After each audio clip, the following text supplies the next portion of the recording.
Mbadde nsaba bana emboozi tugireke mu 2021. Tugirekeeyo.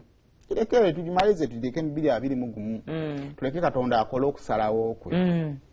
Omanyi abakozi b'olugambo twagala nnyo ebyonoonese kuba ebyo ebinyuma nzijano n'enkikuba naye nze ng'omuntu product nga Katonda alina contribution enene nnyo ku bulamu bwange gye ndabamu. The same bwe mpulira nga ate emboozi etandise okummenya. Kati emboozi ya Paasita etandise okummenya. Lwa nsonga nti at the end of the day maliriza nange nina ekibi kye ntandise okugabana. Kubanga kati tukyakuba personality. Molinga ku omubiri gwa Kristo. Tuli mu kuba mubiri gwa Kristo awamu. Tulina okukkiriza kw'abantu kwe tutta. Yes. Omanyi kituufu tolina kukkiririza mu muntu, kkiririza mu Katonda. Naye ekyamazima omuntu ayiseemu ekigambo ekikyusa obulamu bwange kiyinza okumbeerera ekizibu ennyo okuŋŋamba nti muveeko ntunuulire eri Katonda gwe siraba era gwe nnyinza obutafuna mukisa kukola ki.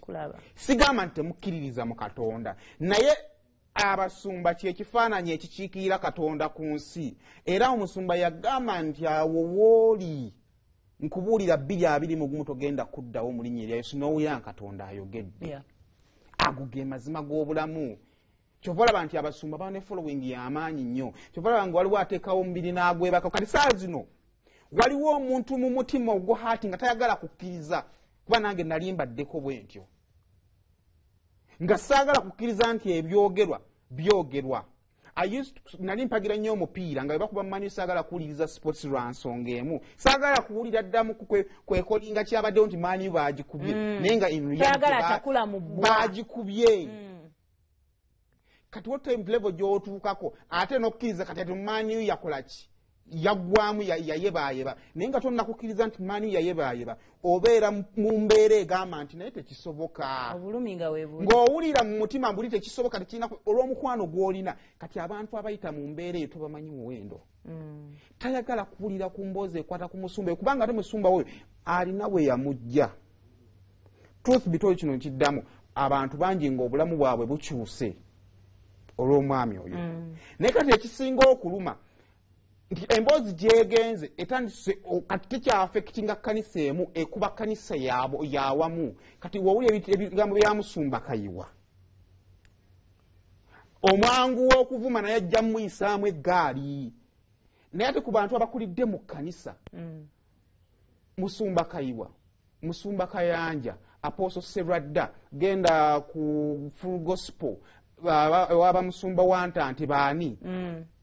Tosobola kwogera ku faith ene ey'obulokole n'atakola ki n'otabawa kitiibwa.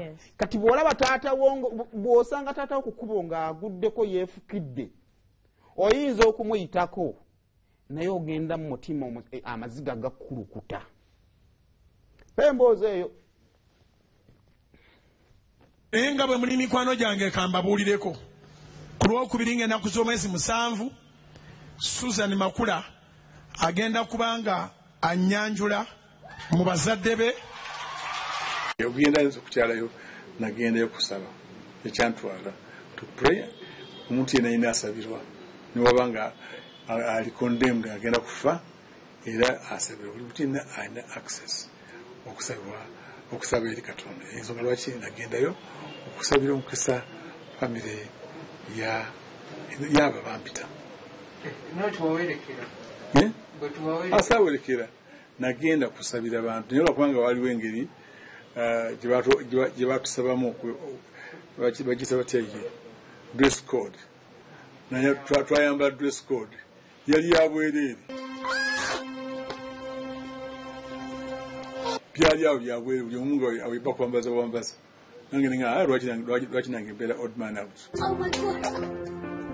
nange nenyambala twagenda kola ki Bugingo studio wange asomera mu university ate Paasita ate mukwano gwange ayinza atya okumpita ku kintu ng'ekyo nesigenda ate niye bamuyita buyisi ku kintu ekyo. Ku Lwokubiri ng'ennaku z'omwezi 7 Susan Makula agenda kubanga annyanjula mu bazadde be.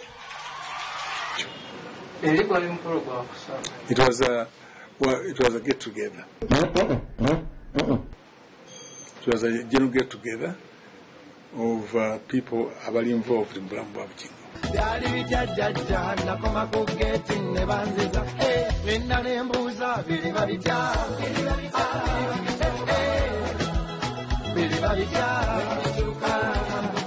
Nga bwe muli mikwano gyange kambabuulireko. Bannaye baana mmwe.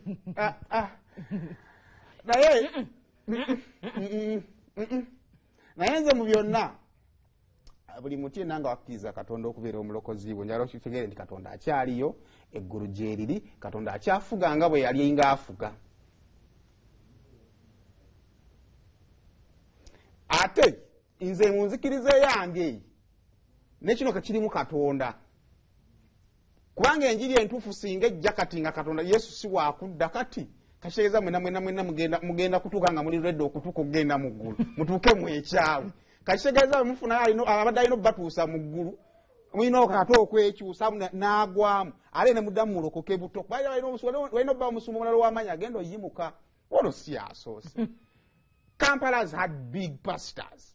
Essaawa zino nga babeera mu makanisa bange bakuba echo nga echo yeekukuba naye nga oli ekizimbe kyabangamu abantu groza baalagawa babuuka nedda abantu balinganga njuki swamu ekuyitako eba erina gy'eva kati ebaako wedda so si kipya olemwa naye ng'olemwa awo kaakati